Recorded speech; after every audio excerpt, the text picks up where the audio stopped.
crypto warriors, changing our world day by day. The way of the crypto warriors, can't rely on the bankers, no way. Hey guys, Bix Weir, roadrunner.com. Everybody and their mother is sending me articles on this gold dealer in London runs out of bullion as trust budget shocks. Yes, we all knew at some point we'd run out of bullion, but this isn't the first time it's happened. It happens all the time, actually. This is the first time there's a lot more eyes on this issue and this problem. Anyway, with the change in the value of the dollar versus the pound decreasing in value, the price of gold is going through the roof in pound terms. It went up like a little bit today in US dollar terms. Hold on. But in pound terms, it went up a lot. And that's the thing about precious metals. People only buy them when they're going up. It's like cryptos. They only buy them. It's the exact opposite of what you would think would happen. But in this Bloomberg article, it actually points that out. Let me show you. Let me see if we've got this right. Yeah. Bullion priced in sterling comes close to a record last week. Brokerages see surge in demand from British retail investors. When the pound slumped as Kwarteng presented his mini-budget, some Britons rushed to the safety of a haven that's recently lost its luster, gold. Why would it have lost its luster? You should ask JP Morgan and friends. As the UK currency slid to an all-time low early Monday, bullion priced in pounds climbed close to a record. What would typically... Now, this is the part. What would typically encourage selling and deter buyers, but this time around, the turmoil in British bond and currency markets increased the allure of the precious metal. That's bullshit. Everybody knows people only run into gold and silver when the prices are going up. And when the prices are crashing, when they should be buying, they run out of it. Everybody knows this. And this is the Bloomberg financial section. How does this writer not know that that's what happens? Because it's against what you would think. And that's what they want. They want you to think backwards. The Indians know this very well. They're all buying silver now because gold's too expensive. And the reality is, when the prices drop, it's the Indians that buy most of the gold and silver. And because gold is priced, 3 times its all-time, 2.5 times its all-time highs, and silver's at less than 40% of its all-time highs, India is just loading up on silver. And that's investment silver that is not going into any industrial manufacturing type. Very little is. Indians use gold and silver as money, as part of a dowry, but as money. And very rarely does that money come back into any form used in industry. Buying has increased exponentially, said Ash Kundra, who runs a gold dealer, Bloomdale and Son, in London's historic Hatton Garden jewelry quarter. Quote, "I keep running out of coins. I keep running out of bars." The rush for gold in UK contrasts with the bearish sentiment that's seen dollar prices for the precious metals slump by more than 20% from its March peak, as the Federal Reserve's aggressive monetary tightening makes the non-interest-bearing asset less attractive. Still, bullion's status as a hedge against inflation and currency debasement is keeping demand from retail investors strong. This is just all a lie. Silver and gold buyers don't even give a shit what the Fed does. Once you understand what's happening, they just buy the metal. Yes, they would like to buy it low, but most people buy it as it goes up. I hate to tell you. It's obvious. They buy it as it goes up and they sell it as it goes down. It's the exact opposite of what you want to do because the bankers are taking the other side of that equation, or have at least in the past. On the COMEX, as the price rises close to $30, you got JP Morgan, Bank of America, Credit Suisse, all these banks shorting to cap the price, and then they slam it, make everybody run out. While the pound has recovered over the past few days, after the Bank of England was forced to intervene to prevent the bond market meltdown, the biggest set of unfunded tax cuts in half a century continues to reverberate. This is complete bullshit. This is the exact opposite. Yes, dealers run out All your dealers, all your local guys will run out. Wait till silver runs to $30 or gold runs over $2,000. All your gold and silver dealers, your local guys and your online dealers are going to run out. Sorry, 4 to 6 week delivery if you even get it. I would never, ever, ever, ever, I don't care who it is, I would never push off a delivery at this point in time. If they say it's 4 weeks out, you're not going to get it. You just aren't. This is the end game. So silver had a little jump today, $1.59, big whoop. 8.36%. It shouldn't have been down so low is the problem. So the gold silver ratio is starting to tighten. Anybody who traded their gold and silver at 90, 95 to 1, you had a great idea. Great idea. And if you activated yourself and you did it, you made the swap, you're loving life and you're going to love it a lot more very soon. As to why silver ran up so much, it's that game they play with the moving averages. Look at the moving averages. 50-day and the 100-day moving averages were both breached. That means, boom, it's going to jump. Wait till 22 hits. When we hit 22, it's going to run up to 30. And that's when Rustin Benham has to tamp the price down if he still can. I'm going to be watching the Bank of America earnings because they put 350 million ounces of silver in a derivative contract that lasted only 1 year during the third quarter of last year. So we'll find out if Bank of America won that deal, lost that deal, or came out pretty much even. I think it's 2 weeks out from today. They report their earnings for the third quarter. And that was I think 340 or 350 million for that quarter. But next quarter was 380 million. Yes, they have a 380 million ounce lease of silver that comes due, the biggest ever as far as adding to the derivative position in silver of any bank in history. So yeah, this will be definitely a fourth quarter to remember for probably Bank of America and probably JP Morgan as well. But we'll find out. I mean, maybe the Credit Suisse issues has to do with the silver derivative game that's been played to tamp down the price, as Rustin Benham says. But I think we'll find out soon enough. Yes, great site on Twitter. Michael Silver Squeeze, hashtag Silver Squeeze, Mike Say 98. We are down to 41 million ounces. Now, I don't believe those ounces are there. Eligible, non-eligible.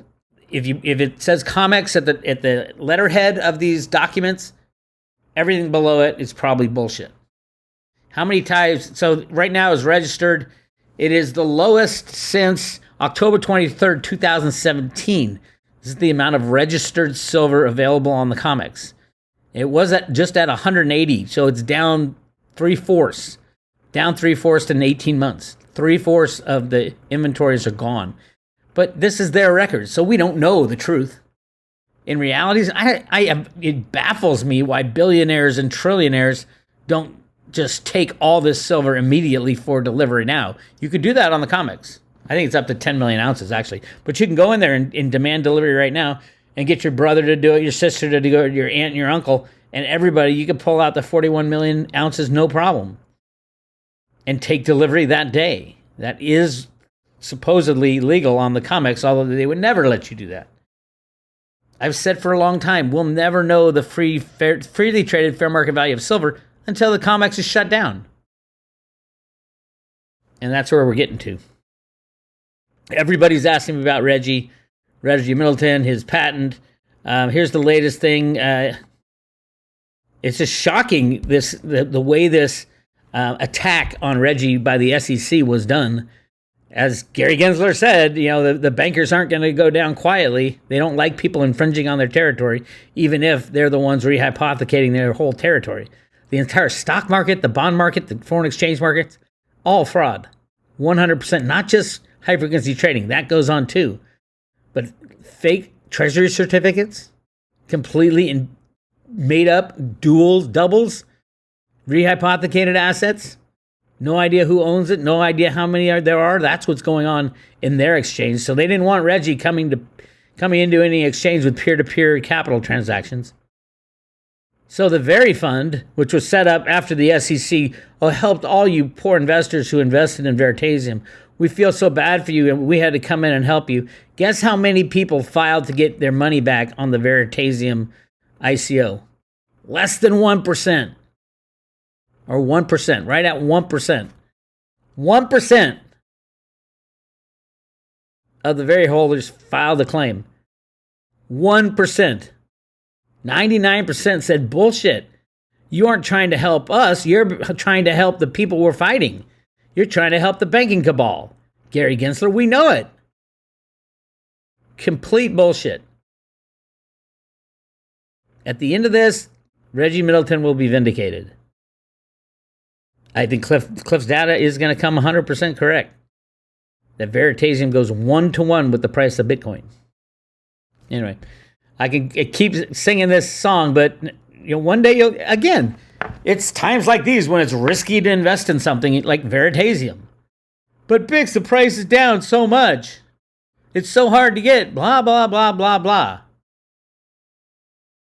And then 2 years from now, oh my God, Veritasium just passed Bitcoin.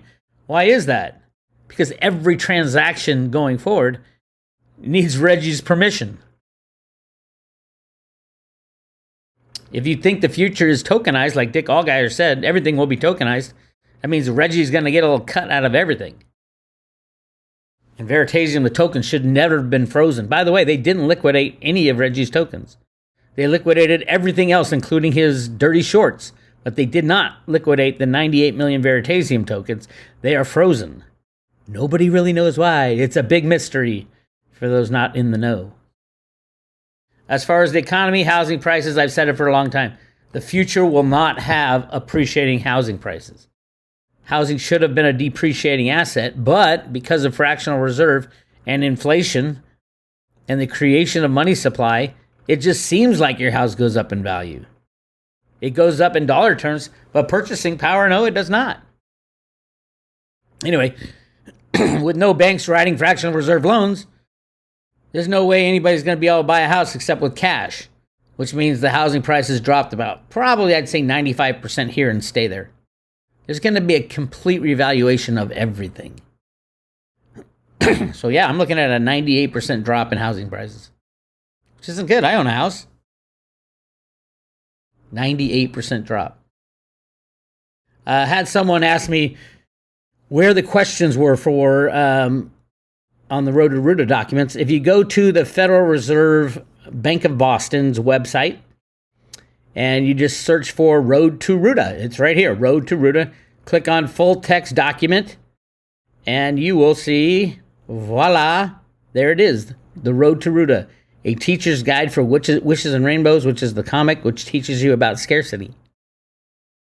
And a lot of people saying I'm reading it too much into this. It's hysterical that they say that because in the Teacher's Guide, it says the exact same thing. Same thing. You might be reading too much. You may think, you're reading too much into this, but you really aren't.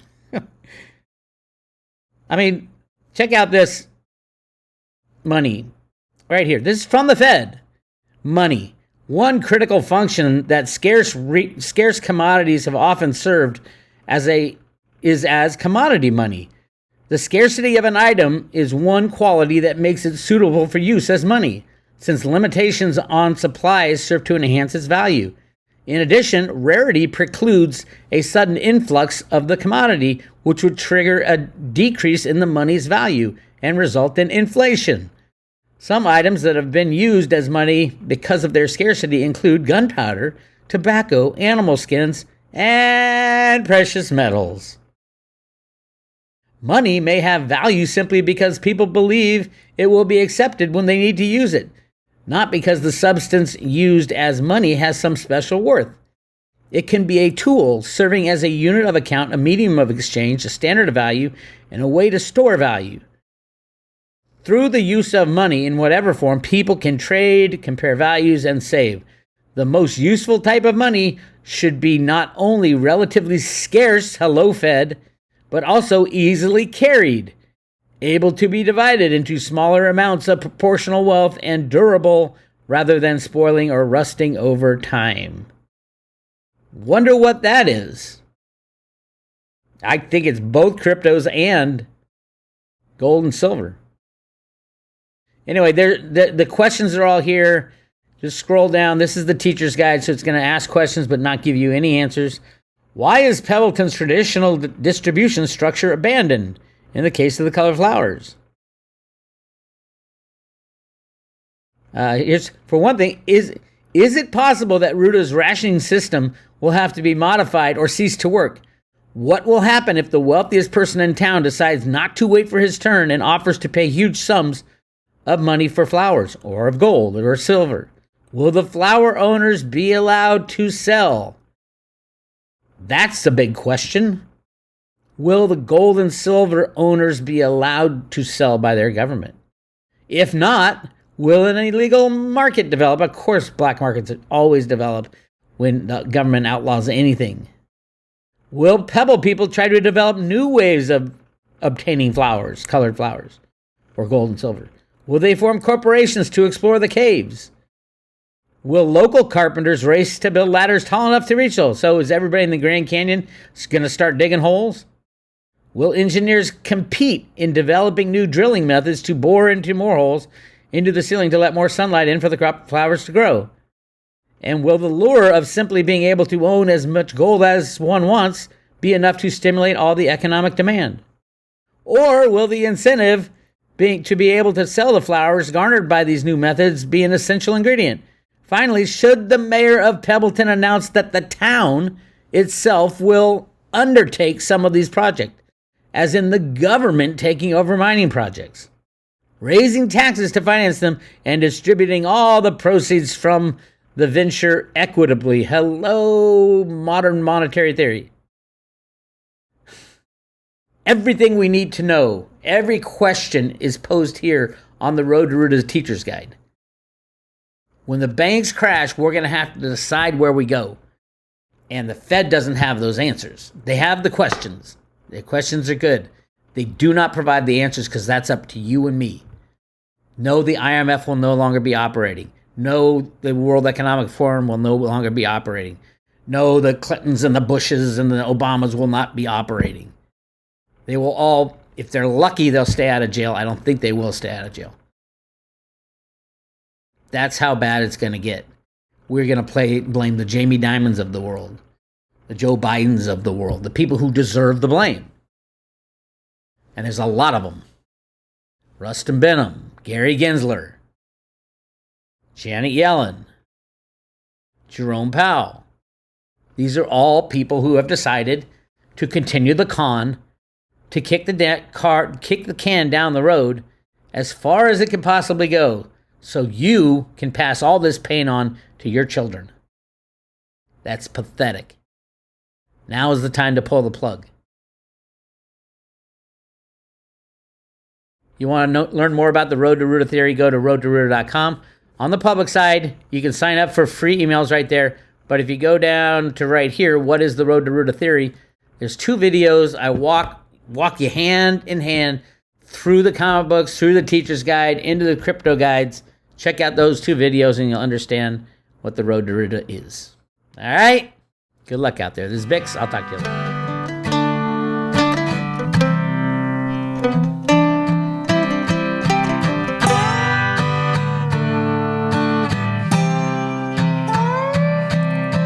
Here's a true story about a man just like you. He worked his whole life, he was honest and true.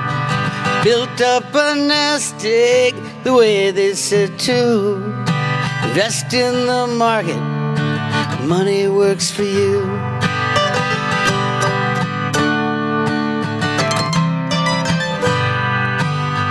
And everything is fine, picking the winners every time. Started to believe he can make dollars out of dime. Little did he know he's being primed for a fall. The riggers let you play, then the riggers steal the ball. We want free markets, not a million phantom trades. Lest everyone's honest, we're gonna lose what we made. Got to shut down exchanges, trade one for one. We want free markets, well, our work's just begun. markets are the road to freedom.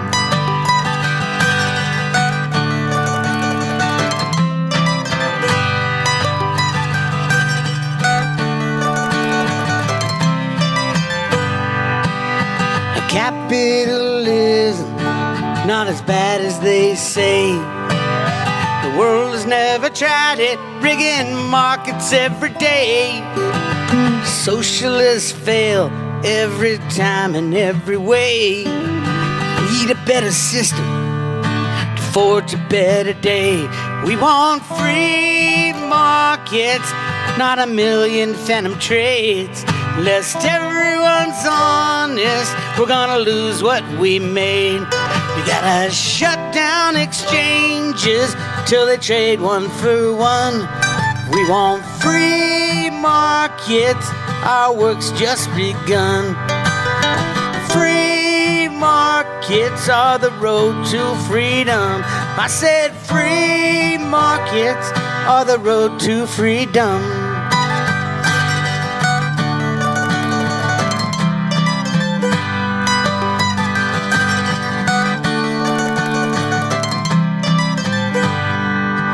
There's a crypto solution, if only done right.